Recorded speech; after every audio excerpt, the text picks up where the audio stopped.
Hi everyone, good evening and warm welcome to all of you. Uh, Today we are starting our the eighth lecture of JR Lakshman Rao's centenary year. Together with the family of Professor Lakshman Rao and Breakthrough Science Society Bangalore, we are hosting this event. And Professor Lakshman Rao, he was the founder of Karnataka Rajya Vignana Parishad, and he is one of the pioneers who popularized science in Canada through literature, through talks, and through communication. He had published over 30 publications from science articles to science literature as well as plays. And to continue the scientific temper and the scientific bent of mind, we are taking this topic on COVID-19 mathematical models and questions around it. So, to address this topic, we have Professor Suvrat Raju. Yeah. Uh, he is currently as a professor at ICTS in also the TIFR in Bangalore. So, uh, today we have a professor to address on this topic, to introduce what is this topic about and how we proceed on this.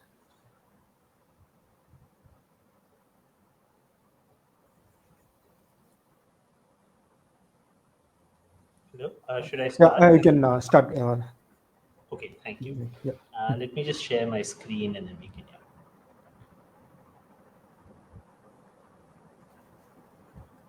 Can you see the screen? yeah. Uh, Now the presentation is visible. you can see it? Okay. Yeah, I'll go. Okay. Yeah, Okay, so thank you very much, Nandish, and thank you very much to the organizers, the Breakthrough Science Society, and Anil for organizing this lecture, and also for it's a privilege to be able to speak in this sequence of lectures after a number of very eminent speakers. I unfortunately never had the privilege of knowing and interacting with Professor Lakshmana Rao. But when I learned about him later, one of of course, one of his passions was the question of scientific temper, and that was one of the issues that I was asked to speak about. So I thought I would speak about that, but speak about that from a slightly different kind of angle. So, usually when we have discussions of scientific temper, these discussions are often about non-scientific activities. We have discussions about astrology or about superstitions and so on. But sometimes I think the scientific community of which I'm a part, so I'm speaking from within the community, that we fail to introspect whether the discourse around seemingly scientific activities is consistent with what we call scientific temper, whether we are suitably critical and whether we ask suitable questions about scientific activities as well. So the purpose of today's talk is to ask questions about mathematical modeling for COVID-19 in India. I'll restrict myself to India from this perspective of whether the discourse around mathematical models has been consistent with what we think of as scientific temper or not. So let me just say a little bit about models, just to introduce and explain what I'm about to say. So of course, as we know, a number of mathematical models have been constructed to understand the COVID-19 pandemic.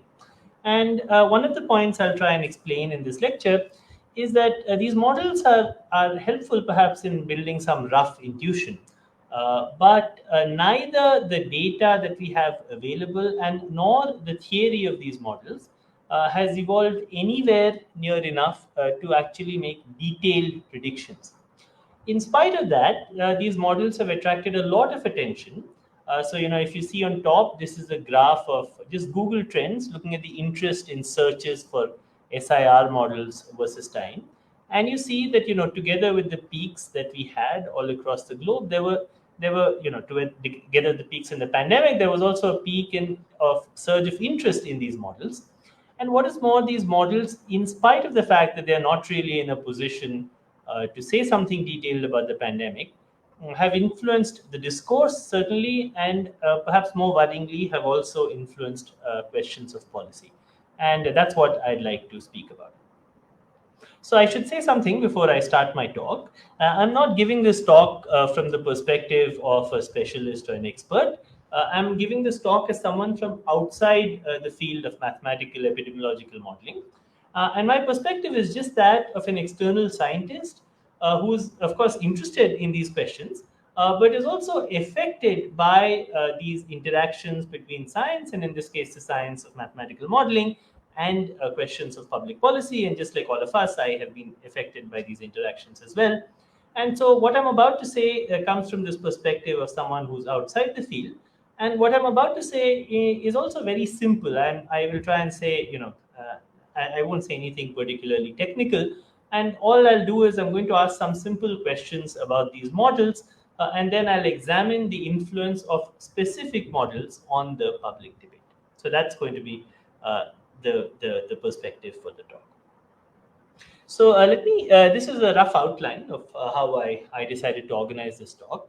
I organized this talk first by just trying to introduce simple models, just because not everyone might be familiar with models and how mathematical modeling for the pandemic works. So I wanted to spend some time just introducing these models. And then I wanted to speak about three specific models, because I think they exemplify the issues that I mentioned in the beginning.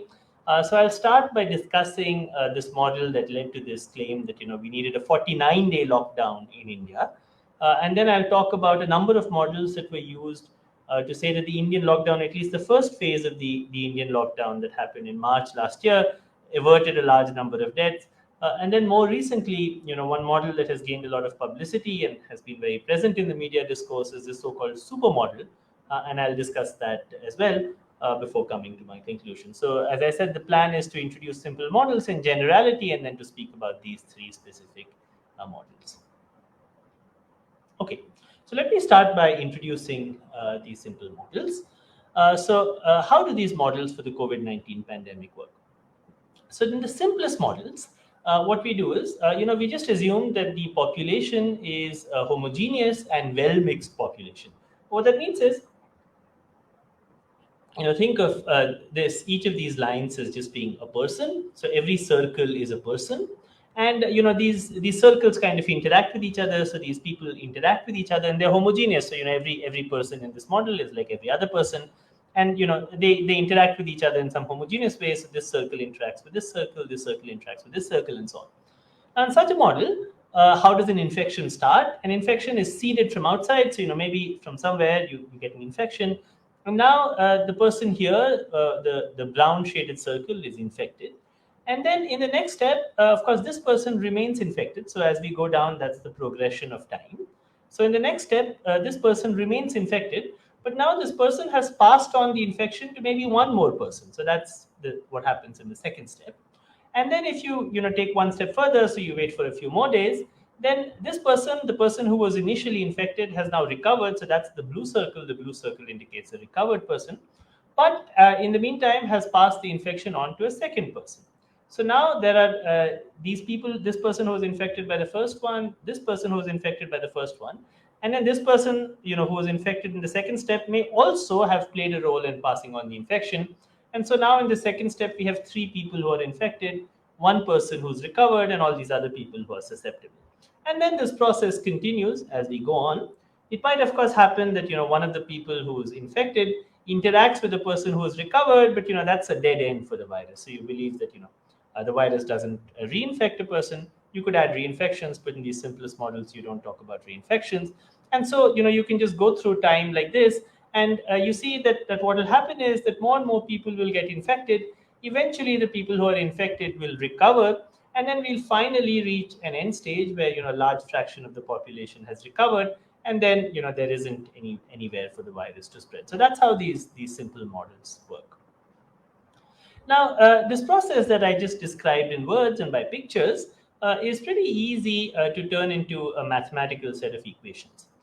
And the way the simplest model that is used to make these pictures precise is what's called the SIR model, where S is a fraction of the population that's susceptible, which in the previous figure was all the unshaded circles. I is the fraction of the population that's infectious, which was all the brown circles, and R is the fraction of the population that's either recovered or deceased, so it's removed, and that's the set of blue circles. So if you just try and make precise what I said previously, then that would lead you to the following set of equations. It would tell you that if you looked at the rate of change of S, the susceptible population, that's given by the number of people who pick up the infection in a given time step, and the number of people who pick up the infection is proportional to the number of interactions between people who are susceptible and people who are infectious. And that's why you see that the rate of change of S is just some constant which is governed by the level of social interactions into S into I. And similarly, the rate of change of I is the same, it's some constant into S into I, but then some number of people just recover at a constant rate. And so you see there's an additional factor here that's minus B into I. And then the number of people who recover is the same term that appears here. Now, of these two parameters, this parameter A is a social parameter. It's controlled by the rate of interactions between people. And this parameter B is like a biological parameter. It's governed by the time it takes for a typical person who's infected to recover. And what you often read about in newspapers is what's called R naught. In this model, is just the ratio of these two parameters, which is A divided by B. So, it's very easy to solve this model in a computer. And, this is the last slide I had was the most technical slide. There won't be so much more technical stuff now. So it's very easy to solve this model in a computer. And in particular, if you assume that, the rate of interaction stays constant, then you get a graph of this kind. In the beginning, almost the entire population starts off as susceptible. And then a number of people pick up the infection. So that's this curve here. And then, as they pick up the infection, they start recovering. And in the end, you end up with some level of what's called herd immunity in these models, where, some number of people remain susceptible, but they're not enough of them for the virus to propagate. So you end up where, the number of susceptible people drops in this way, and you get a peak in infections, which then declines. Okay. So now, obviously, if you're following this, you will realize that this kind of approach has many theoretical problems. It doesn't require much thought. So here is just a list of things that might occur to you first, and I'm sure if you're listening to this, there might be many other problems that you might think of. So here is a set of problems that I just wrote down almost in stream of consciousness. You see, first of all, the population is not homogeneous, right? It might be that some people interact more with other people. In fact, we know in COVID-19 that some individuals happen to be super spreaders. Of course, cities and villages are different. Within a city, different areas in a city are different. In some places, people interact more. In some cases, people are able to isolate. Then, of course, some people whether they get an infection and how effectively they spread it depends on their age. And in fact, this is something that people study. But one thing I should mention is this also depends on other social factors such as class and caste. But in fact, none of the models that I know of have ever studied stratification of the society by class or caste, which is a reflection of the political biases of modelers, where one is willing to speak of age stratification, but not of class or caste. And of course, as you go on further, there are many other issues. It's the fact that people change their behavior in response to a pandemic. And then the virus itself might mutate, as we saw in the second wave in India. And of course, something that we know very well in India is that the data available is very deeply flawed. To try and model any of this pandemic, you need some data about at least how many people are infected, how many people have been deceased, and we don't even have accurate data on how many people have actually, on the number of fatalities due to the COVID-19 pandemic, let alone the number of infections. So there are many, many problems with actually trying to carry out this process that I described previously, this idealized process that I described. Now, one might think, and sometimes, you might think that maybe we will fix this. We'll fix this by just adding more compartments for all of this. So, instead of saying we have some susceptible people, some people who are infectious, we can add some more compartments. So we can say, well, there are some people who are hospitalized, there are some people who are exposed but not yet infectious, there are some people who are asymptomatic, and so on. So, you can keep adding more compartments. And as we discuss later, there are models that have done this. But, and it might seem that something like this is more realistic. But in fact, every new compartment that one adds of this kind introduces new parameters and uncertainty. So, we don't really know the rate at which asymptomatic people spread the virus compared to symptomatic people. We don't even know, how many symptomatic people end up being hospitalized. We don't have accurate data on that. So we don't have accurate data on any of these compartments and how they work. And so, while it might seem very tempting to try and make these models more realistic, in fact, this process is something that's fraught with a lot of uncertainty just because of the very limited amount of data that's available to us. And so you might often hear in the media that this is the first model to account for so and so effect, where so and so might be hospitalization or age structured interaction or state-wise interaction and so on. But I think it's very important to remember that more complicated models are not necessarily better models because we just do not have enough data to fix their parameters. And so the bottom line, which is something which I think one comes to pretty fast if one looks at these models, is that simple models of the kind that I described previously, I mean, they're okay to play as computer games, but they're hopelessly unrealistic in really describing the pandemic. But we don't have the theoretical or the empirical tools to actually construct more realistic models. And this is where the field of mathematical modeling for the pandemic is, as best as I can make out by studying the field from an outsider's perspective. And I think it doesn't require much to come to this kind of a conclusion, which is what is on this slide right now. So now, given that this is how things are, that we have models, simple models are simple to analyze, but they are unrealistic, and we can't really build more realistic models. One might have thought that fine, models would remain a curiosity and maybe something that people could use in their own free time or in their own private time to understand something about the pandemic, but would not be taken seriously in the public discourse. But as I'm now about to show you, in many cases, models have been taken seriously and have influenced the discourse and perhaps also policy. So the first example I want to give you of this kind is the so-called 49-day lockdown. It's been some time since this model, so perhaps some of you have forgotten about this, but let me remind you in that case. So last year, very soon after the pandemic broke out in India, in March 2020, there was a paper that appeared on the archive by these authors from Cambridge that claimed that, and the bottom line of the paper was that there's a lockdown that commenced on 25 March in India, but this lockdown is of insufficient duration to prevent resurgence. So I'm sure you remember that last year the lockdown was 21 days, the first lockdown, and this paper said, well, that's insufficient to prevent resurgence. And this study that these authors had received a lot of publicity. Let me give you an example of how much publicity it received. So here is one publicity from the Business Standard. Here's some screenshot from the Business Standard. It said, well, is a 21-day lockdown enough? And the Cambridge University study says, no, it's not enough. And in fact, what we need is a 49-day lockdown. It wasn't even though they said that 21 days is not enough, they said, well, we need precisely 49 days. And here is a screenshot from ABP News. And if it's the same thing, if it says Cambridge University ki study, lockdown hatne se corona ke case badhenge, and so on. This happened in many other TV channels. Here is another headline from India Today. Here is a headline from Z News that the lockdown in India must be extended to 49 days to curb the spread of the COVID-19 coronavirus. And remember, that lockdown at that time wasn't the kind of lockdown that we have now. It was really a very intense lockdown. And the claim was it should be extended to 49 days. And the study continued to receive publicity on social media. Here is a post from April 28th. I want you to notice also the dates of these posts because we'll come back to that later. So this post from India Today is from 30th March. This one is from 6th April. And the ones I showed you previously are also from the end of March or the first week of April. This one is from much later in April. And I'll tell you what the significance of that is in a minute. So now there are many, many problems with the study, and I'll explain what the problems are.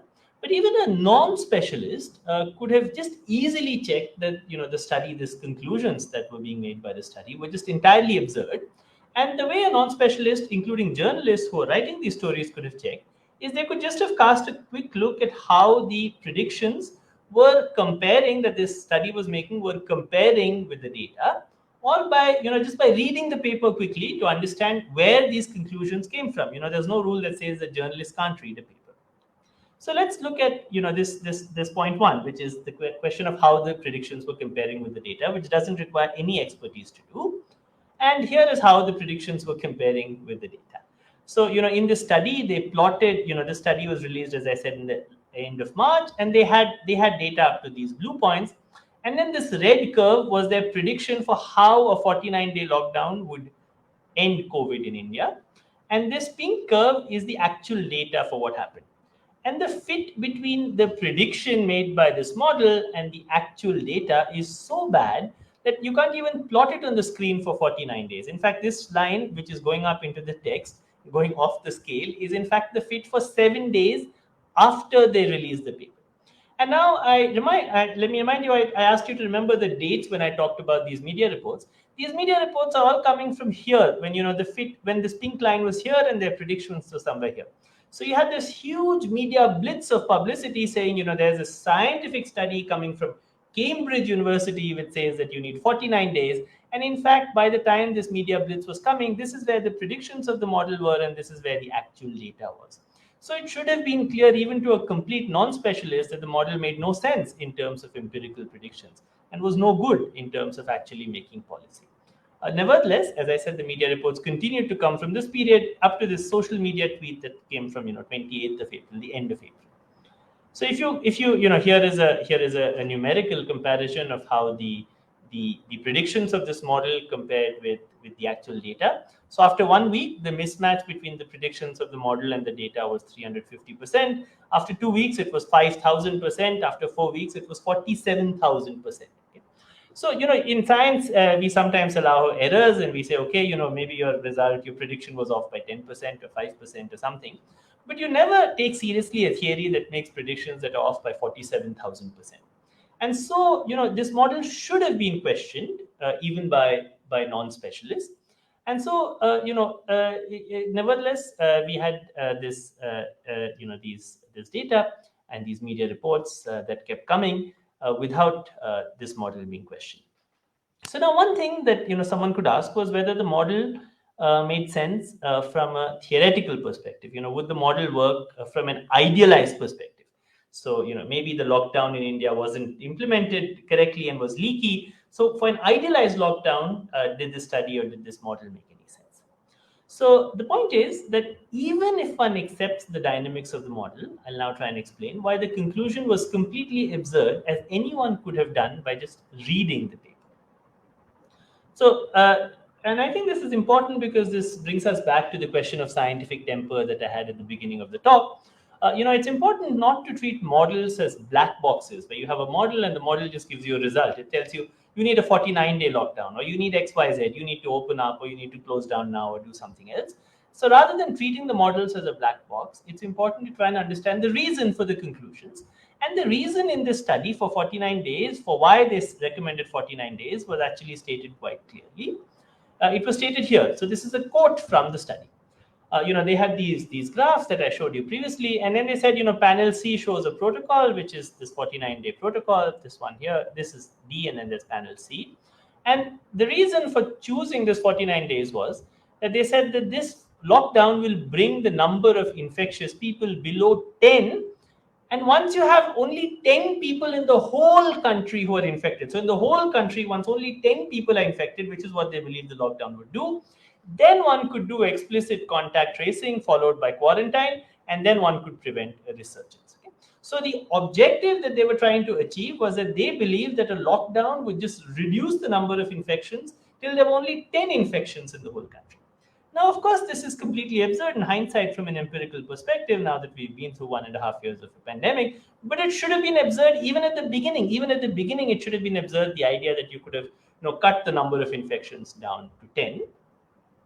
And what is more, the question is, why 10?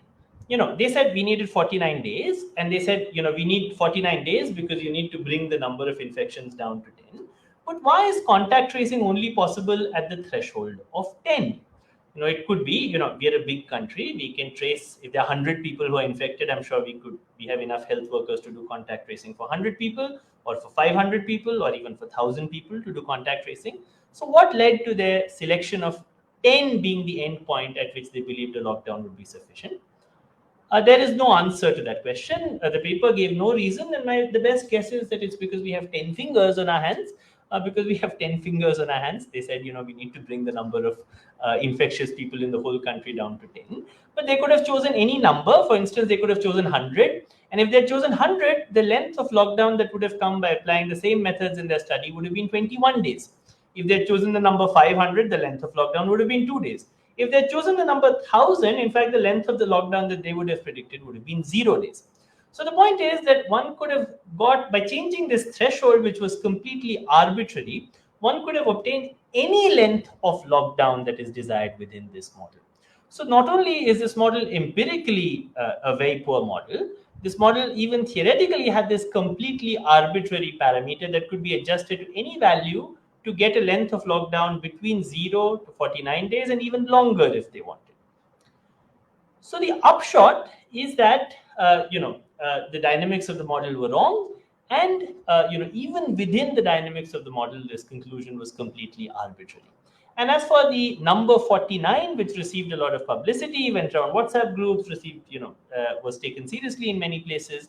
As far as the optimal length of the Indian lockdown was concerned, it's about as good as what the Hitchhiker's Guide to the Galaxy gives as the answer to the ultimate question of life and to everything which the Hitchhiker's Guide to the Galaxy tells us is 42. And there's no reason that this number 49 that came out of this Cambridge University study was any better or any worse than this answer of 42. So what really was happening was that some scientists had a personal belief that we needed a 49-day lockdown. They dressed up this personal belief as a mathematical model, and they hid their belief inside an assumption. And this final conclusion that one needed a 49-day lockdown was convenient for the government, which wanted to prepare the ground for a longer lockdown. If you remember, in the beginning, the Prime Minister said that there'll be a battle for 21 days, like the Battle of Mahabharata, and except this battle would be 21 days. And the government now wanted to prepare the ground for a longer lockdown, and so they used this model. As far as I can see, this model was given publicity for this reason, because it was useful for preparing the ground for a longer lockdown. So it's also, I think, worth understanding, although I won't have much to say about it, about how these conclusions, and you will remember from last year, went viral. So not only were they distributed widely in the media, in the mainstream media, they also went viral on neighborhood WhatsApp groups. After this model got discredited and people started asking questions about how this model made no sense, this was soon changed into apparently a World Health Organization recommendation, which was, of course, entirely fake news, which said the same thing. We needed a 49-day lockdown.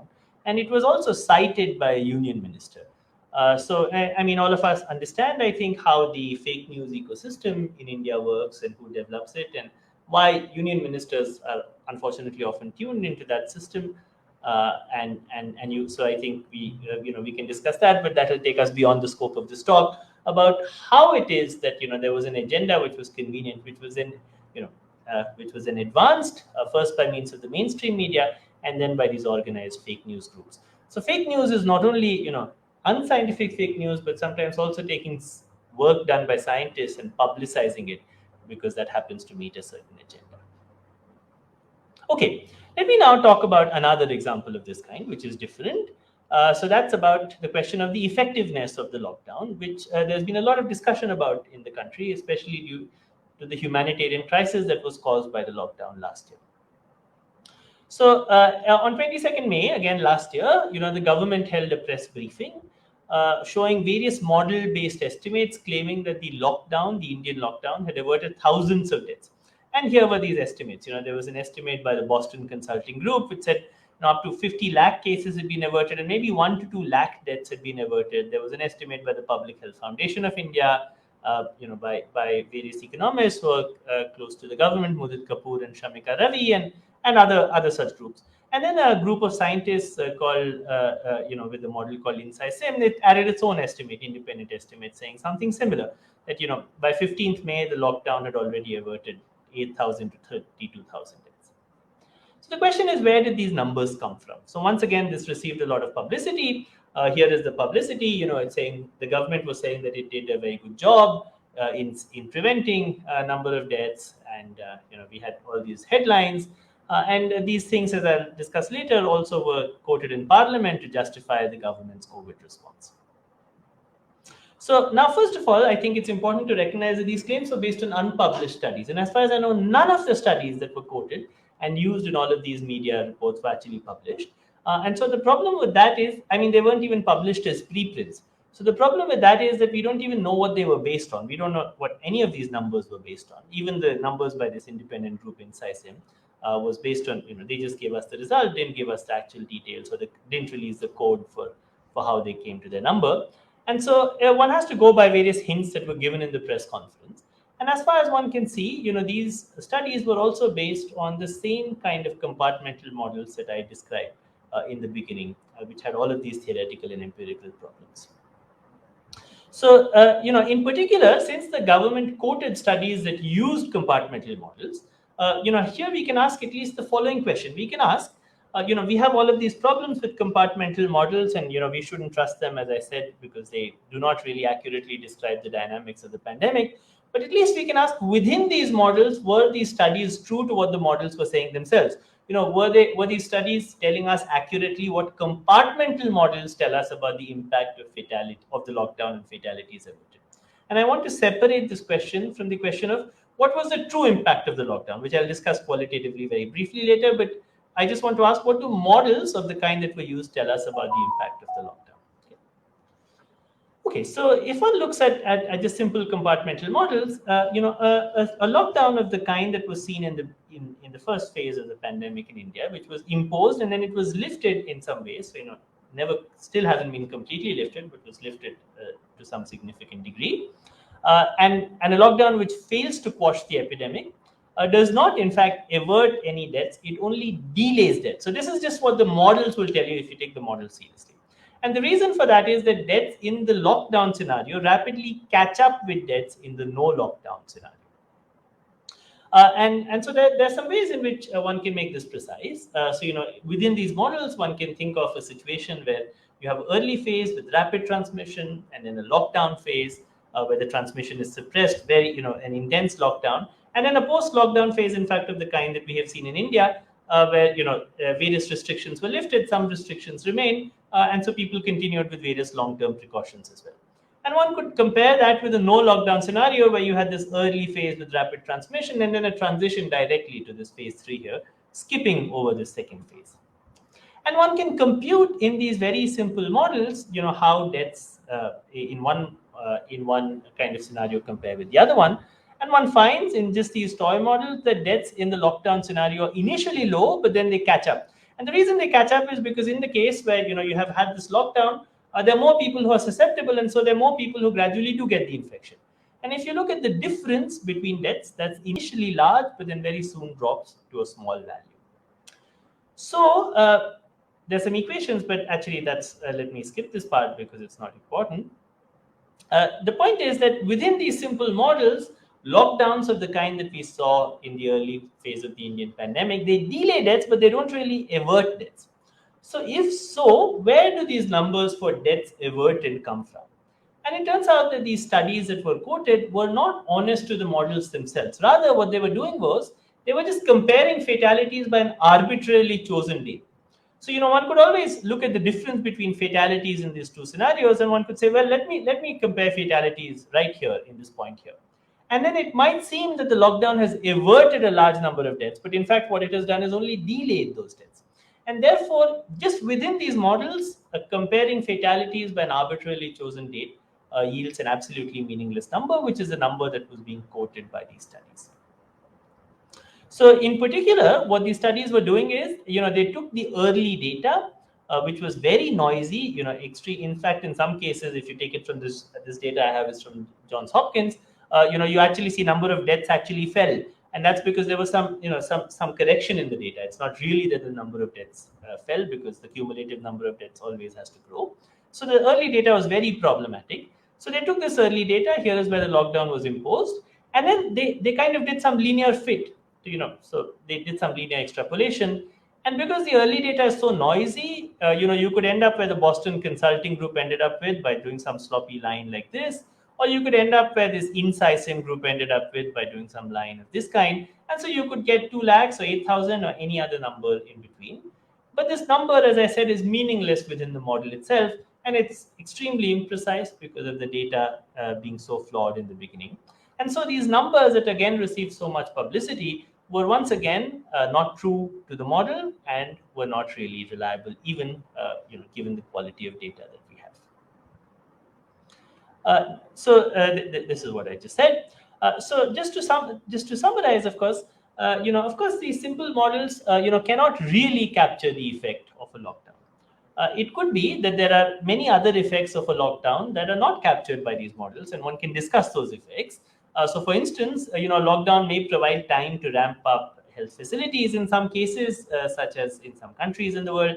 The lockdown may actually quash the epidemic or bring it down to a level where indeed, it's possible to keep the epidemic perpetually low. And of course, there are other effects that the lockdown had. In India, the lockdown caused a huge humanitarian crisis last year. It reduced access to healthcare for other conditions. And none of these factors are really accounted for in simple models. And one needs to have a qualitative discussion about these factors. But the point is that one would have to have a discussion, and then the government would have had to discuss the issue of the humanitarian crisis, the failure of the lockdown to quash the epidemic that the prime minister claimed it would do, and so on. And the government didn't want to have this qualitative discussion. It didn't even want to have this discussion in the parliament. And so, for this reason, they found it convenient to point to these so-called scientific studies saying that, as the Prime Minister said, the timely imposition of the lockdown have saved lakhs of lives. And if one asks on what is that based, as for instance, the government was asked in the parliament, the government had these scientific studies to point to, saying that, look, here are these studies that show that the lockdown has saved thousands of lives. So rather than having a genuine debate, which would have to be a qualitative debate about the impact of the lockdown, you have these fake scientific studies which are quoted to claim that the government's policies were effective. So this is yet another example of how scientific studies, which are very problematic, can be used to advance an agenda. Okay, let me now come to the second phase of the Indian pandemic, the second wave of the Indian pandemic. And in that context, I want to discuss what is sometimes called the supermodel. So in October 2020, the government of India formed a committee that was called to set up a supermodel. It was a supermodel committee. And the supermodel committee presented its results. Here, these results were published in this Indian Journal of Medical Research. It was, in the end, there were only 3 authors on this paper, Manendra Agarwal, Madhuri Kanitkar, and M. Vidyasagar. And they claimed that they had studied the same question, the impact of lockdown in interventions. So this model, although it was a super model, one might have thought that there's some all government of India backed super model, they would have something very sophisticated. But in fact, this model was just the simplest, most basic textbook model of the kind that I described in the beginning of this lecture. So it was a trivial model of the kind that I described previously, and there was nothing superlative about the super model, except that they added a single poor. They divided the population into an asymptomatic and a symptomatic group. As I said, you can always modify these models in this way, and this is a rather ad hoc modification. So the super model is just a simple. It's what when you open a book on epidemiology or mathematical modeling, this is the most basic textbook model, which is just modified in some ad hoc manner with some parameters added on. So this is what the government-backed model came up with.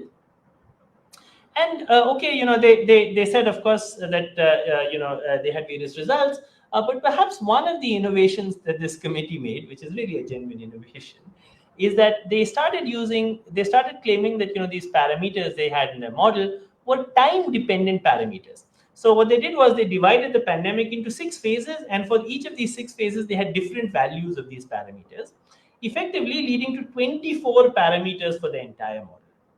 Now, as anyone who plays with data knows that when you have such sparse data as you have for cases in India, for the pandemic in India, if you have so many parameters to play with, it's possible to obtain any prediction and any conclusion one wants. In fact, in later public statements, the authors have suggested additional variation of these parameters, as I'll come to in a few minutes. And they say these parameters can drift with time in a continuous way. So not only these 6 phases which they had initially, but now the authors speak about continuous drift of the parameters with time. In fact, if one allows such kinds of time-dependent parameters, it's very easy to construct a model that works for all possible pandemics. Here is the model. It uses very elementary maths. It just says the number of those infected on day t+1 is some time-dependent parameter lambda of t into the number of those infected on I of t. And I can just say this ratio is a parameter. And of course, this model works for all epidemics and pandemics. It works, for epidemics and pandemics in all countries and anywhere. But it's completely content-free, because even though it's completely accurate, it will completely match by construction the number of those infected on every day. It's completely content-free. It can't be used to make any predictions or develop any understanding. And so if you start using time-dependent parameters to predict a time-dependent curve, the model becomes content-free. And that's indeed what this government-backed supermodel committee has started to do, and did, and has now started to do even more. So in particular, given what I just said, it's not surprising, given the serious problems with this model, that all the essential predictions of the supermodel were just completely incorrect. So let me tell you what some of the conclusions were. But one of the obvious agendas of the government-backed committee was just to say that the lockdown was great. It was to say that the government's policies were great. So once again, they came to the conclusion that if there was no lockdown, the number of active infections would have peaked at close to 15 million, resulting in more than 2.6 million deaths and so on. And therefore, the number of deaths with current trends, they claimed, this was last year, was less than 0.2 million. And so the government, they claimed by the government's policies, had saved so many lives. So that was the agenda of the model. But they also made some number of predictions. So, for instance, they claimed in a follow-up paper that they put out in 30 January that it's other countries have witnessed multiple peaks, but they said, well, India is perhaps the only major economy that has managed to get the strategy just right.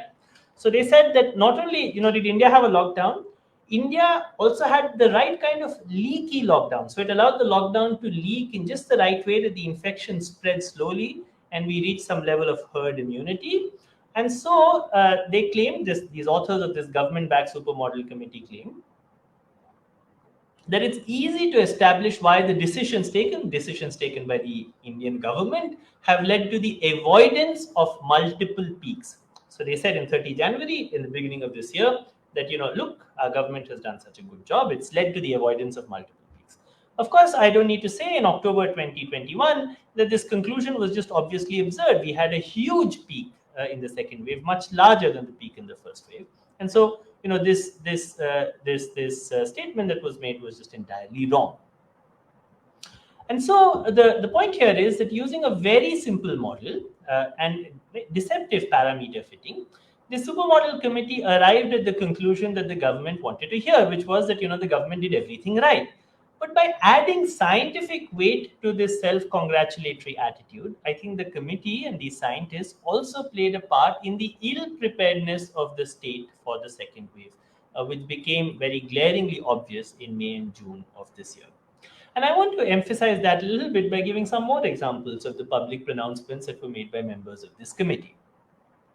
So here, after these things were published, I showed you some papers and quotes from papers published in early this year. But the authors of the study made a number of public predictions. Here is a prediction made by one of the authors on March 9. It said, this was in March 2021, note the date here. It said that there was some analysis, which we, of course, don't have to take seriously. There's no reason to take it seriously. But it said, well, the above analysis shows that there will be no second wave in India. So the states will be able to tide over the spikes without much problem. This is the 9th in a sequence of tweets. The first 8 are not important. But here is the bottom line. Okay, there will be no second wave on March 9. Categorical prediction, which is what, of course, the government wanted to say, that, there will be no second wave. We've done everything correctly. Then, okay, a second wave started to come, so this became quite untenable. And then, here is the prediction made on March 25, a couple of weeks later. Same author, same person says, well, okay, there will be a second wave, but the peak is expected to arrive in mid-April at between 70 to 80,000 new infections. So this is the data that they had, and this orange curve is now their prediction. Well, okay, 3 days later, the prediction became untenable. So the same author now updated it. Well, they said, well, okay, it will still peak in mid-April, but the peak value has gone up to 85,000. So, they had to recalibrate their prediction. As I said, they have time-dependent parameters, so their model can make whatever prediction they need, and they recalibrated it as they needed to. 1 week later, that was already looking untenable, so they recalibrated it once more. They said, well, now the peak keeps going up, and now it's at 110,000 infections is where we expect to see the peak, and small changes in parameters, blah blah blah. The timing of the peak stays between 20 to 25 April. I don't know what stays between means. Maybe it's referring to some prediction of April 3rd, because as you can see, earlier on they were saying the peak would come in 10 to 15th April, and so it's not consistent with that, but there's some suggestion that it's consistent with maybe the prediction made the previous day or something. I don't know. And next day, of course, it's changed. The prediction has changed once more. It says it's become, and the tone is, India's trajectory has become slightly more peaky. So this is when the crisis is coming on. So we still have this government committee saying it's become more peaky, and the peak is now around 114,000 infections a day. And okay, they're still predicting between 20 to 25 April for the peak. This is on April 5th. Look at the dates. Very soon that prediction has also changed. April 12th. Okay, the previous prediction is gone. They even stopped plotting the old thing. So now it says, well, it's roughly the same. I don't know roughly the same as what. Certainly not the same as the earlier predictions. Now the peak is at 170,000 cases, so not 110,000 anymore. Once again calibrated. Then April 14th, that's changed once again. India peak is now at 190,000, because their models just kept every prediction made by this model was wrong. So you're seeing a sequence of predictions, each of which is wrong, and every time the prediction is wrong, they make a new one. They say, well, okay, 170 didn't work, let's now say 190,000, still located between April 20 to 25. Of course, that didn't come true, so April 29, new prediction. So some good news, okay, whatever the good news was, it's now stabilized, and so as predicted earlier, the peak expected to arrive during May 4th to 8th. As you can see earlier, the peak was not predicted to be between May 4th to 8th, actually predicted to be sometime in April, but maybe, I don't know what earlier means. So now there's a peak, they've shifted the time of the peak, they've shifted the number of cases, as you see now, to 350 to 400,000, because the earlier predictions were just completely wrong. And then, okay, May 9th, and now they shifted it once more. They said, well, now peak will come on 14th May. And so every time this committee made a sequence, or the authors of this model made a sequence of public predictions which were wrong. In every case, they were just completely wrong. And then, of course, at some point, the peak happened. I mean, that's like standing in front of a traffic signal and saying, well, change. At some point, it will change on its own. And so the peak did come, eventually at some point in May. But that had nothing to do with anything in this model. There's a public trail of just completely incorrect predictions made by this model, all justified seemingly on the basis of some super model. And now, unfortunately, after the second wave, and in spite of this absolutely abysmal record, because this committee was a government-backed committee, we see that this committee now, authors who made these predictions, do not accept that they made these errors, and continue to make predictions about the third wave and what will happen in the third wave. So, for instance, here is an interview by one of the authors to a magazine that's again known to be close to the government. And it says, we made a presentation in early April to the government where we said the peak will arrive between May 15th to 17th. If they made this presentation in early April to the government, what was the point of all of those tweets that I showed you that talked about peaks happening in very different times, didn't have any mention about May 15th to 17th? So if this was what they claimed they had in early April, why did they put out these tweets saying something completely different? So, that's a question which the authors need to answer. And, there's an attempt to deny that mistakes were made, even though mistakes were made. And once again, of course, with the predictions after the second wave, as usual, the models are absolutely no good. Here, for instance, is the most recent prediction. You just have to go on this Twitter feed to see predictions and see how wrong they are. Here's a prediction made on August 2. This is a prediction specific to Kerala, saying that, well, if the lockdown is lifted, blah, blah, blah, the trajectory will be, in Kerala, will show a peak of about 25,000 infections by mid-August. This dashed line is the trajectory that they're predicting. Here is the actual trajectory that I plotted using data. I just pulled it out of the net today. And you see, it doesn't look anything like the dashed line. In fact, the peak was much higher and has nothing to do with the dashed line. So this is a short-term prediction, but even the short-term predictions of this model are just completely wrong and completely unreliable. So just to conclude, I gave you some examples. The three examples that I showed you of these modeling studies, these are really the tip of the iceberg. and there are many other such modeling studies which have been advanced many times at high levels of the government. Here is a study by someone from the Niti Aayog by VK Paul, who chairs a number of committees on the pandemic, which in fact said once again to extol the lockdown, because the agenda behind all of these cases is obviously to say the government is doing such a great job. So here is a study they said which said that the number of cases in May 16, 2020, so this is 1.5 years ago, would drop to zero as a result of the government's policies. Of course, nothing like this has happened, but here is what they said. This is actually a screenshot from the Hindu newspaper pointing this out. So the conclusion is, and I think this is what I'd like to end with, that epidemiological models that we have right now are just incapable of making accurate predictions about the pandemic. And I want to emphasize that this failure is not just because we don't have accurate data, or because some model has some flaw, the other model has some other minor flaw. Sometimes you will see discussion saying, well, this model didn't include a compartment of exposed people, or didn't include that factor, or something like that. It's not some minor flaw like this. It's the fact that the theory and the data to make these models make predictions is just not there. The field is just not mature enough to actually make accurate predictions about the pandemic. In fact, there is no evidence that these models can do anything better than just simple short-term extrapolation, just simple short-term extrapolation, or guesses that you or I might make, or anyone else might make, in terms of predicting the pandemic.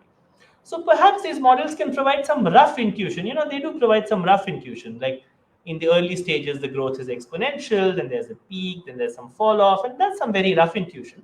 And perhaps one can use these models to explain past data. Once one has the data, one can then perhaps use the model to explain past data, but the models are simply not mature enough to actually make predictions for the future. Nevertheless, predictions have been made, and with different motivations. And I would like to say that we, as consumers of these predictions, as people to whom these predictions come down, should be careful of the government looking to mislead people with conclusions extolling its policies, as you saw in many examples. Sometimes a scientist just looking to impose their own policy prescription, whatever they think is correct, dressed up as scientific advice. So a scientist might have some opinion, but many people have opinions. But the scientist has can make up a model and say, look, this model shows that this policy prescription should be adopted. And we should be very careful of such subjective factors going into models. And we should also be careful of scientists looking to ingratiate themselves with the government, and therefore coming up with models that suggest that the government did everything right. Here are some useful rules which I just find useful. I think they're useful rules of thumb. I think it's important to judge a model by its content, not by the affiliations of its creators. It doesn't matter whether the author is from Cambridge University, or IIT or ISC or TIFR or wherever. It doesn't matter. It's important to demand complete information. One should never trust a model where the modelers just give you some bottom line predictions. At the least, the modelers should at least put out details of their work, and not just put out some summary slides or some summary results. It's also very important to demand accountability from modelers. As we see in this case of the supermodel, it's always possible to find an excuse for a failed prediction. Those of us who have interacted with astrologers know that an astrologer always can say, this is why the astrologer's prediction didn't come out right. It's always possible to find an excuse for a failed prediction. And so it's very important to have accountability. That's a keystone. That's absolutely important in science. One must have accountability. And finally, I think it's important not to be intimidated. Most models, if one looks at them, really don't contain much beyond high school mathematics. And if one is familiar with that, one can really understand the details of all of these models. There's nothing very fancy going on. There's simple, high school or maybe early undergraduate calculus models used and then dressed up to make fancy predictions. And of course, I think it's very important, given the past history of what we've seen with these models, to be very skeptical of what modelers say. Okay, let me just conclude with something where I started with the discussion on scientific temper. This is a quote from Dr. Narendra Dabholkar, which pointed out that science is public. It's not confined only to scientists, and the scientific truth is available to everyone. And anyone who's curious about this truth can test it, which I think is what we should do with mathematical models. So thank you for all of those who've been listening. Thank you for your attention, and maybe we can have some questions now. Hi, Professor. Thank you very much for the wonderful presentation. So, yeah, and I was too excited to hear the presentation, and I missed to introduce you. And I got a private WhatsApp message from a known friend asking, "Does the professor has any bias towards these mathematical models?" Does the So, professor have any bias towards towards mathematical a model? mathematical model. So, I just wanted to say to my friend, also to other audience, that Professor Surat Raju's uh, main focus is, or he is a theoretical physicist, and his main research work is on quantum gravity and then quantum field theory. So he is not an epidemiologist, or he is not a mathematical model expert, or who has his own models to say that, okay, his model was not picked by the government, or his model was not favored. So the one other important or why we have Professor Suvrat Raju here is, uh, he does not directly belong to this class of mathematicians or the people who study statistics or who make models, but uh, who has a deep understanding on mathematics. And he's not just a associate professor, but he's also a science orator, a science activist. uh, so we needed an outside view on this topic who has zero bias on any of these models. And the other question was, why only models with India? So because we are in India, and this was the easiest example, I think, which we all can relate to, and also have personally experienced the pros and cons from these decisions. So you have anything to add here? No, Yes. that's true. Yeah, as I said in the beginning, I am from. This was an outside perspective, and last year when I tried to study these models, and it soon became clear to me that there were these problems. And I mean, as I said, I mean, I speak from this perspective of an external scientist and someone who's influenced by these interactions between science and policy, and so it was an external view. So yeah, I agree with that. Thank you for Yeah. saying that, and yeah. Yeah. And many comments saying, thank you, interesting and insightful talk. And there are a couple of questions. Yeah. Sure. Yeah. This is one question from Mr. Dr. Anil Kumar Jagalur. He says, statistics is unjustly denigrated with words such as lies, damn lies, and just statistics. Uh-huh. And modeling also suffers the same fate. In an ideal world, how would modeling be used? I think it's important that what the field has to be ready to make predictions. It's modeling is so. First of all, modeling is used very widely in all of science. Right? We always build models to understand physical systems, and models are very useful. They're used to understand physical systems in every branch of science. The point is that when one looks at the pandemic in particular, and a phenomena like the pandemic, the models are not in a position to make accurate predictions about what we should do. And that doesn't mean that they will never be in a position. Maybe in some years from now, when we have a much better, there might be a breakthrough in a theoretical understanding, or breakthrough in data gathering, or breakthrough in some other way, and maybe they will be in a position to understand and to make like accurate predictions. But I think one of the points I wanted to make was that models, the status of modeling for the pandemic is in a position where we are not in a position to make detailed predictions or make detailed policy prescriptions. And models can perhaps be used to understand past data, but not really make future predictions, as we see again and again. And so it's very disturbing, in particular, that these models have been used, and in the cases, in the examples I pointed out, they were often used to advance a specific agenda, and that's what I find troubling. And as far as the issue of constructing models that people would like to use to get rough intuition, or advancing the study of modeling till perhaps in some years we will be in a position to make some predictions. I think that's a legitimate exercise. But there are many things in science which we just don't understand. There are things we can't predict, and if we can't predict them, we shouldn't pretend that we can predict them, because that's misleading, and that's worse than saying I don't know. It's important in science also to say we don't know, And in the case of the pandemic, the answer is we are not in a position to make an accurate mathematical theory of the pandemic. Thank you. At least that's what I think the answer is. Yeah. And also, it makes sense that the very fundamental aspect that science still has the ability and the morality to say that we don't know many things and we are currently insufficient is the beauty of it.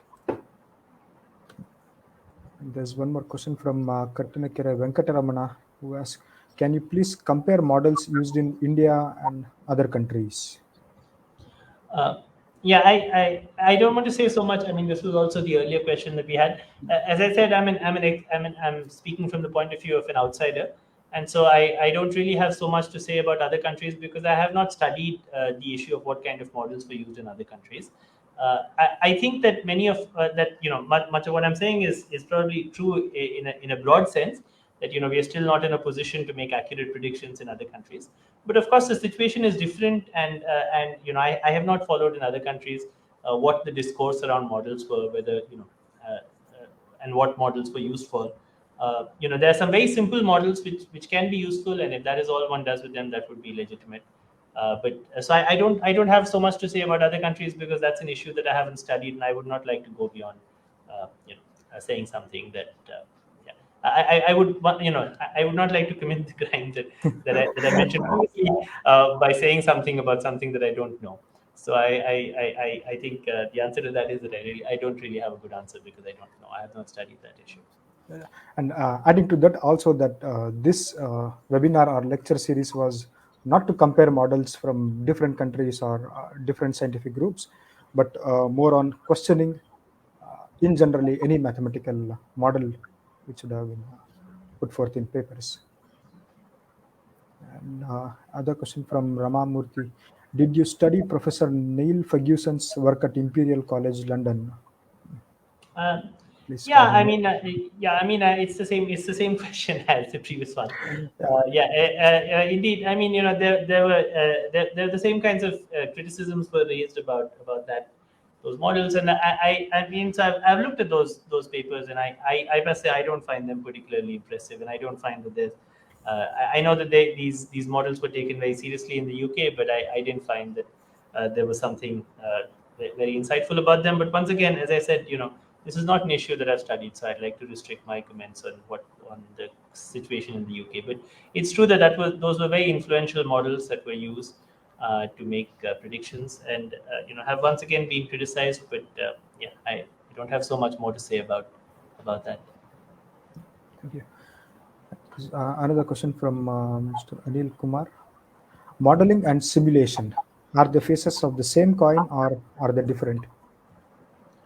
I mean, simulation is something you can use to make a model. So if you model is a simplification of a real physical system. So when we have something like the pandemic, we have a very complicated dynamical system where you have a society, people are interacting, lots of very complicated dynamics are happening, and then you try and simplify that into a model. Now, the important thing, how you solve the model, whether you solve it by simulating it or whether you solve it by solving some equations or so on, I mean, that's a technical question. The model really is a question of what are the features that you choose to keep and what are the features that you choose to discard.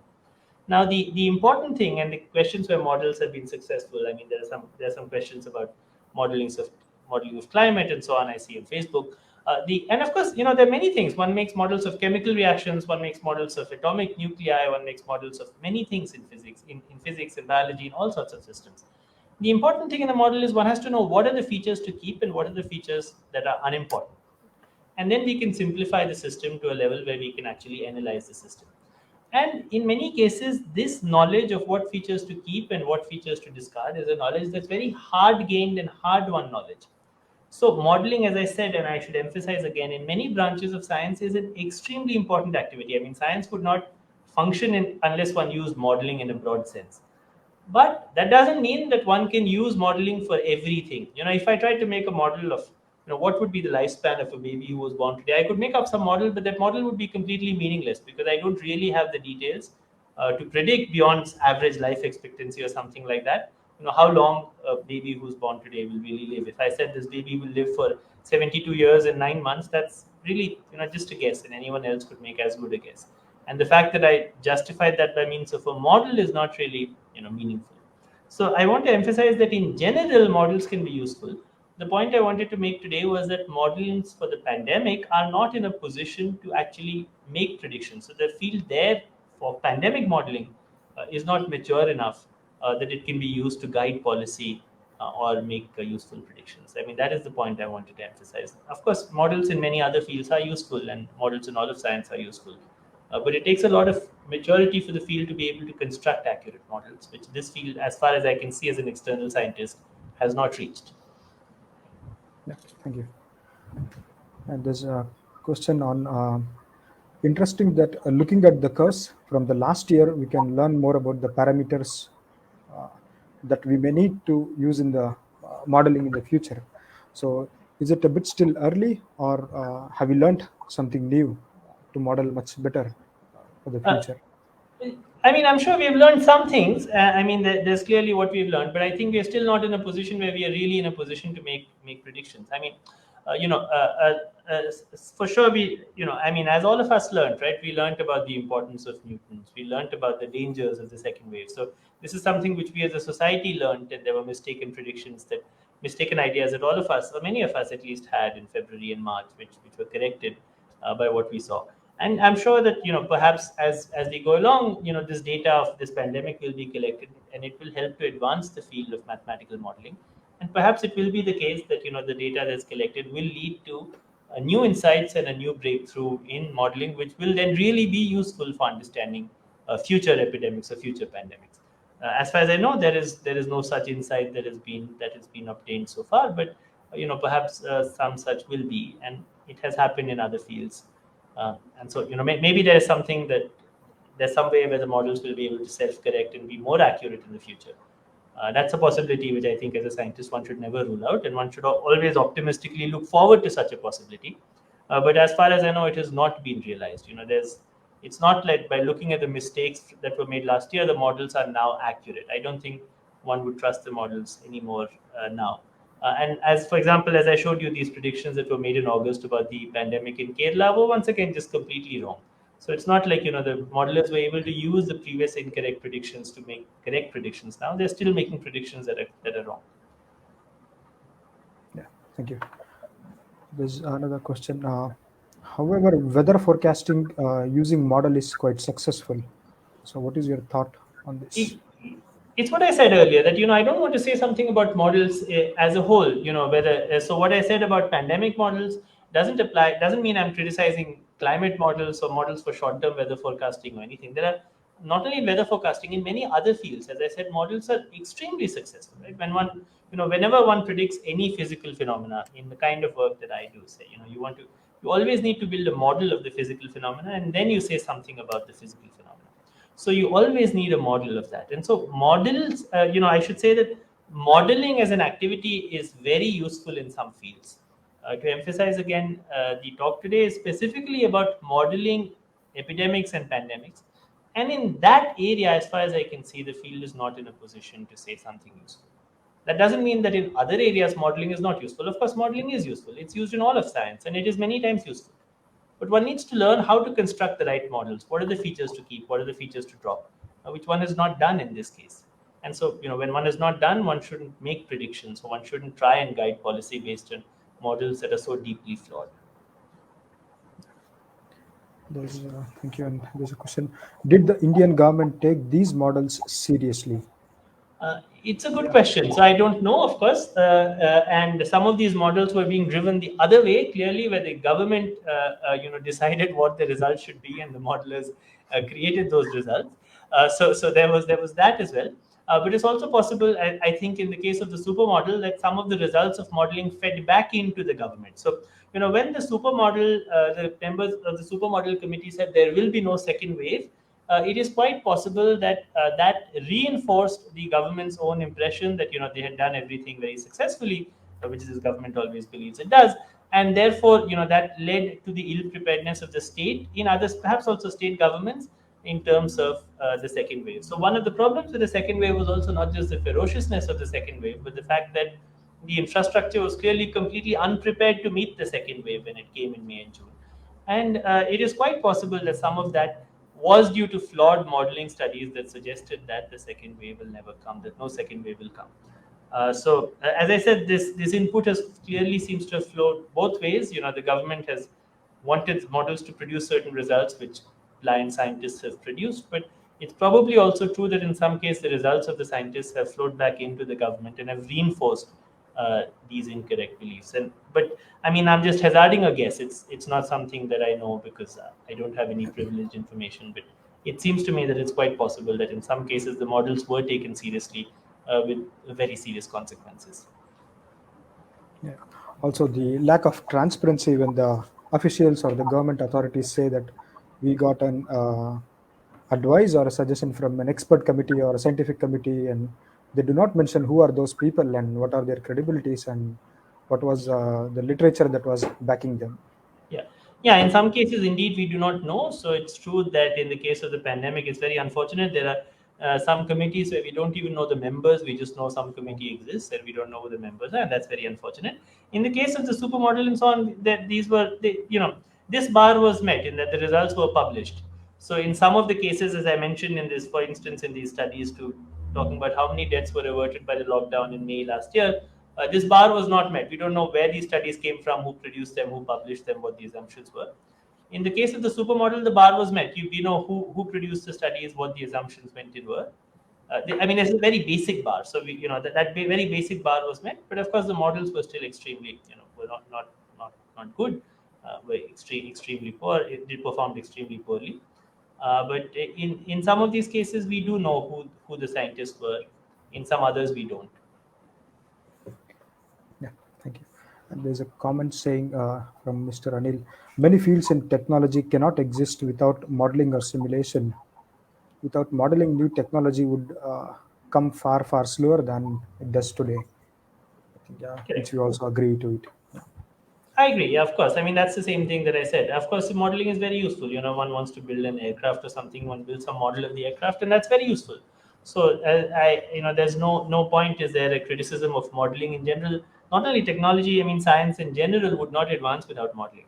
But just because modeling is successful in many branches doesn't mean it should be successful everywhere. There are things which we don't understand, and the dynamics of the pandemic is one such thing that we do not understand.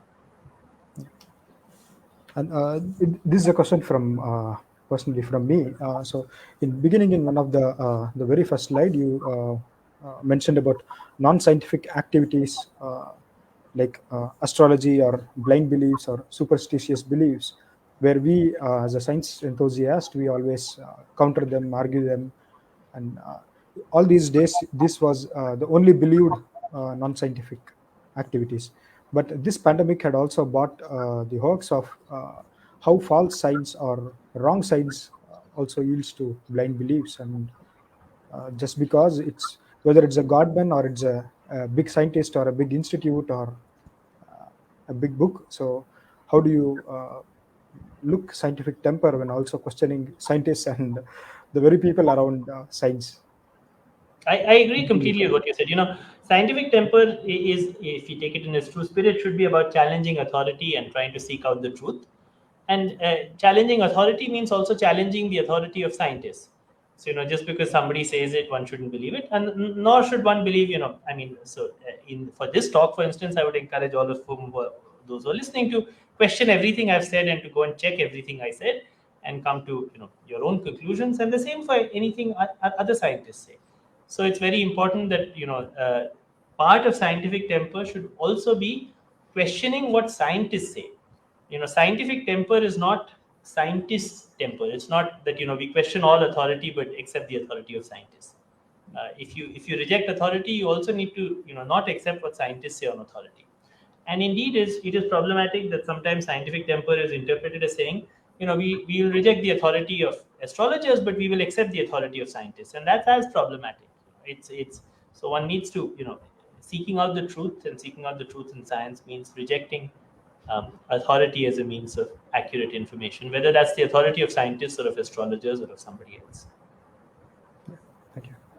There's a question which is, did the pandemic model fail because of lack of completeness of data, and we can model this COVID-19 pandemic better in the future?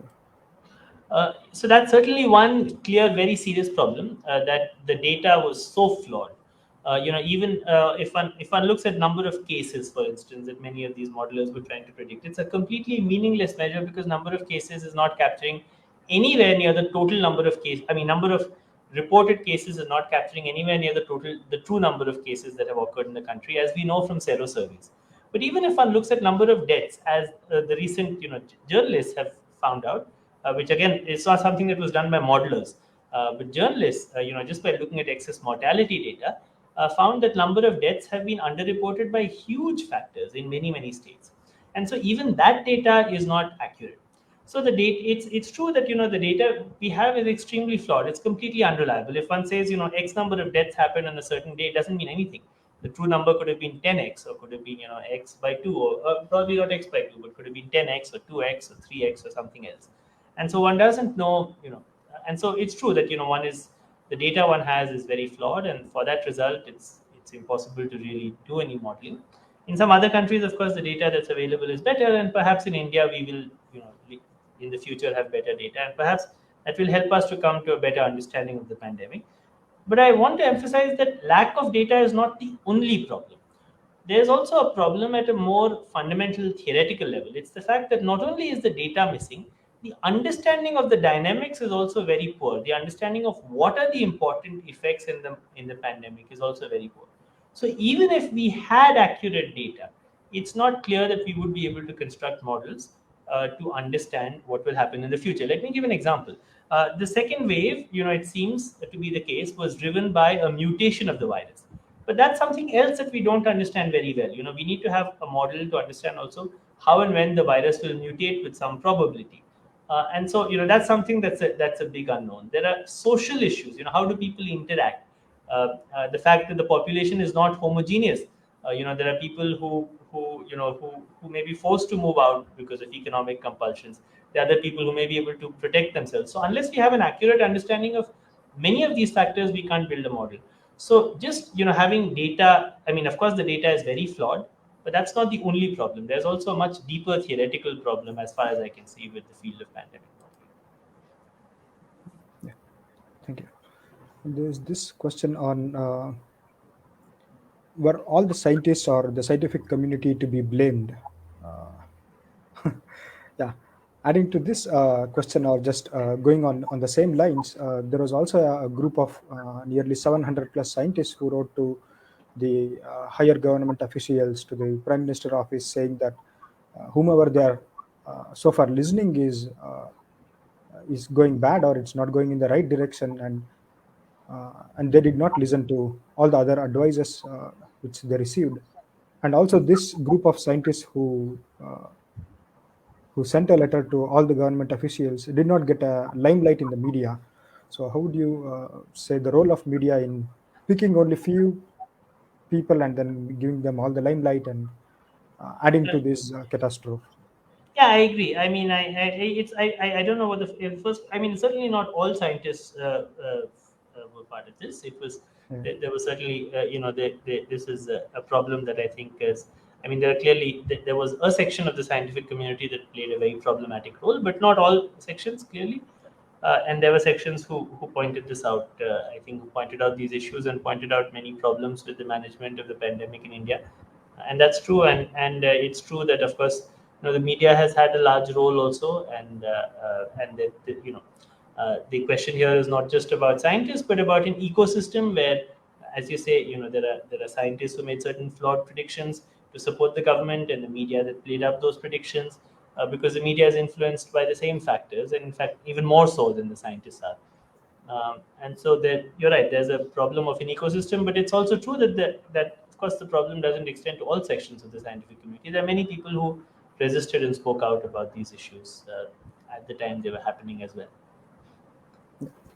Thank you. And,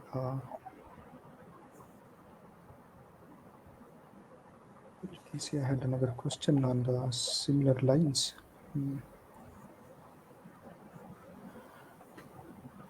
Yeah, this is a question from Satish T. Saji. Can you give a message from your experience for the young scientists that how a scientist should be in society? So, what is his role in the society other than some specific interests of research?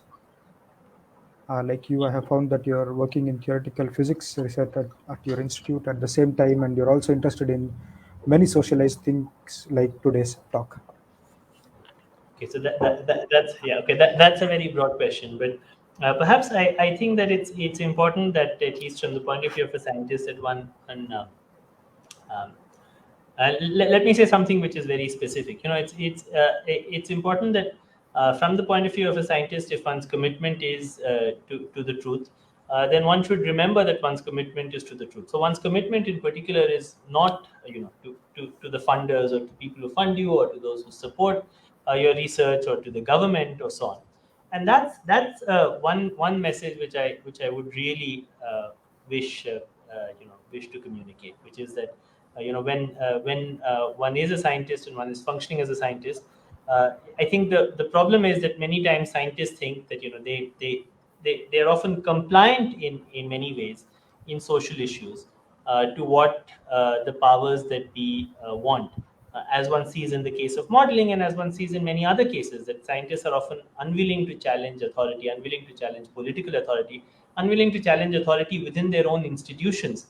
But I think if one genuinely speaks about the issue of scientific temper and a commitment to the truth, then that should include also challenging authority, including the authority of the government, which might even which might be which in a broad sense controls the scientific institutions, and includes challenging authority within the scientific institutions so that they function in a way that's compatible with the values of science. Of course, there are many other things that one should say, but I think this is one message which I think is consistent with the theme of this talk. That it's important as a scientist to, not just imagine that one is an advisor to the government and there are some policies that they will set forward which one just has to implement, but to really challenge authority and seek the truth in a genuine way. Thank you. Another question on now, as you also said that this branch of science, modeling pandemics, is still budding or it's still growing or developing. So, how would governments or policymakers should take a decision maybe in future when there are 10 different advices from 10 different models, and how should they take a decision, or what should be their rationale?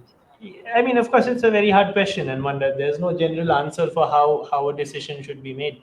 I mean, but I think when in a situation like the pandemic, there are many inputs that would come in. There are inputs. I mean, the inputs that had the least voices, and this is of course the case in many aspects in society, are those of the vast majority of the people. So if one looks at decisions to make the lockdown, the voice of working class people was heard the least, even though those are the working class people were affected most significantly by the lockdown. So I think it's very important to in a policy to have in making policy to have genuinely democratic decision making, where the voices of those who are affected will be heard, and it's not some set of scientists in Delhi or some other people making decisions for everyone, but a decision making process which is genuinely democratic. And I think that process is very important, that there must be a genuinely democratic process where the voices of the majority of people, including the people who are most affected, the working class people who are affected, are heard and are present at the table.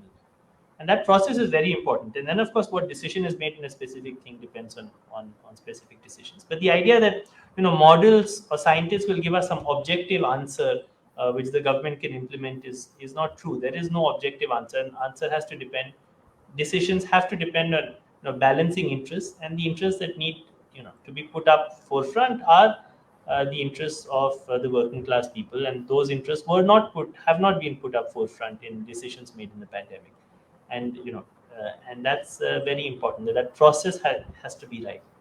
The process is not that some experts will come and just tell us the answer, because there is no such answer that the experts have to give. There are interests that need to be balanced, and they need to be balanced with the right process. At least that's what I think. I mean, that's yeah. Yeah. And how would you correlate the turnaround time? I mean, by the time you listen to all the population, and then what if you had missed the critical time by the time you take a right decision, but it's not Well, the right time? we're going into, yeah, I mean, this is taking us perhaps pretty far afield from the topic of the talk, but I Yeah, don't think the okay. issue is that of turnaround time. When if one looks, let's say one looks at the lockdown or issue of the lockdown, the fact that the humanitarian crisis was happening was visible to many people. Many people knew about it. It was, there were people who were, so the effects of the lockdown were known about it. The scientists who recommended this kind of intense lockdown in the beginning were not affected by the lockdown. They were not in touch with it. There were many people who were in touch with it. Those people didn't have a seat at the table. So it's in many of these cases, it's not like what is happening takes too long. It's the fact that decisions are made keeping certain interests in mind. The interests of big business or interests of big industry were kept in mind. The interests of scientists were kept in mind. The interests of even foreign travelers were kept in mind. I mean, if you look at the debate around vaccination and so on, the fact that there's a small section of the Indian population which might want to travel to the UK or that can't travel. I mean, that's something which is kept in mind, which is receiving a lot of attention right now in the media. Is not anywhere near the most important issue that's facing the country today. But he's receiving a lot of attention, and that's because of the class bias of the discourse. The fact that people who are privileged and well off, if their concerns receive attention, whereas that of others don't receive attention, and that's the most significant problem I feel with the decision making process. It's not a question of the time, but of course, this is a much broader question, which is taking us far outside the Yeah, scope of this talk. Yes. yeah. Right. And coming back to the very question on scientific awareness and teaching science. So we, at least in India, we teach science until the 10th class, and then there is a deviation to different branches to commerce or arts, and then some people also go with uh, take up science and then in different roles. But looking at this, have we really taught science or the scientific awareness for all of the population? So maybe if the journalists or if the TV or the social, the media people, or if the people who went into take up official roles had a little bit of scientific awareness, maybe they would have not spread false things, or they would have taken a right decision. Have we Yes, failed? yeah, I agree, but I think this is not so much about formal teaching. It's about an attitude of looking to seek the truth and of challenging authority and of looking to. So it's not, as I said, some of the like in these models, the journalists who did this, if they had just questioned and they just had the spirit of questioning, they could themselves have seen that these models were problematic. If these tweets that I showed about all these incorrect predictions, these are available publicly. It doesn't require any expertise to see that if a person is making like one prediction, new prediction every day, that person's model, that model is not worth anything. It's not something that should be trusted. And so there's no, the if one were to yeah so I think it's important that it's this a spirit of questioning that's important to inculcate. I don't know if that's about formal teaching. It's I mean, for instance, the efforts that people in science popularization make is important, and if that was emphasized more, I think that would be very important in terms of emphasizing issues of scientific temper, emphasizing them in a broader way, that it says important to question narratives, including narratives of scientists. I think that's a message that certainly needs to be emphasized. I don't know how much of it is formal teaching and how much of it is a message that Yeah. people like us need to emphasize. People like you, the work that you do and work that. But agree it needs to be emphasized. Yeah, because many of the time we, as science popularizers who would want to give a talk on some topic or an encouraging discussion, would face questions from, say, from a law college saying that, okay, this is something to do with science and we are a law college or we are an arts college, and many times we end up maybe not giving the right answers to them or convincing them. Even we Right. too fail as well. So, how would you suggest us, or what's your suggestion But I to don't the think science that's something that's popularizers? valid. I mean, some of Yeah, these issues that we are discussing are certainly very important at all levels, right? Including, I mean, there's an interface of science and law. I mean, in issues of law, this is very important. It's always important. So, I mean, I don't think that argument is a valid argument. So, I am sure one can make a very convincing case that these issues that you're discussing and that you work towards are very important for everyone, including lawyers and law colleges and medical colleges and many other places engineering colleges, or humanities, or for people who work in the humanities as well. I mean, these are things that affect all of us. They're very broad issues. So. Yeah. And there's one more question. Do you have any suggestions for how one should approach any future modeling for this pandemic, given that we still have a third wave in predictions? Yeah, I don't have any suggestions. I think that in fact, one of the points I wanted to make was I think it's important that we be skeptical about models that say that there will be or there will not be a third wave. There are models out there that say that give some date for this when the third wave will happen, or how many ICU beds will be used. I think we should just be very skeptical about that. Unfortunately, there are some guesses that all of us can make. For instance, there is serosurvey data that shows high levels of seropositivity. We know that some vaccinations have picked up. So just an informed citizen can come to an understanding that there's about whether there is a probability for a third wave to happen or not, given the data that's available. I don't think the models can do any better than what an informed and concerned citizen would do using the publicly available data. There is data that can help inform such a decision. As I said, the seropositivity data, the vaccination data, so there is. You just look also at the trends of cases and so on, and we can all come to our decisions. But I don't think the models will help us in making that decision. Thank you. And now there's a question on how do you popularize science to rural India? They say, I think the person is from England. In England, we have an annual Christmas lecture televised from the Royal Institution, which is very popular. Let's see. I don't have a. I mean, that's a question which I don't know if it's a question of one lecture. I mean, it's a much broader effort that we need, right, to push and to popularize science. So it's a much broader effort that requires and it's an effort that in many places has been carried out to some extent successfully. I mean, the tradition that you're coming from, or the tradition in Kerala, the Kerala Shastra Sahitya Parishad. So that these are successful traditions which we can hold up as models for how to popularize science.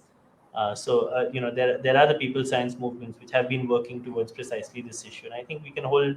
There are successes of those movements which we should learn from and go forward with. So I don't know if I mean I'm not sure what the question was, but I mean this is of course a question. I mean India, in fact, I feel India is a pretty unique country in terms of having people science movements, which I don't know of as existing in other countries. So there have been many efforts. I mean, of course, much more needs to be done. But there have been many efforts which I find inspiring and promising, and we can all learn from, I think.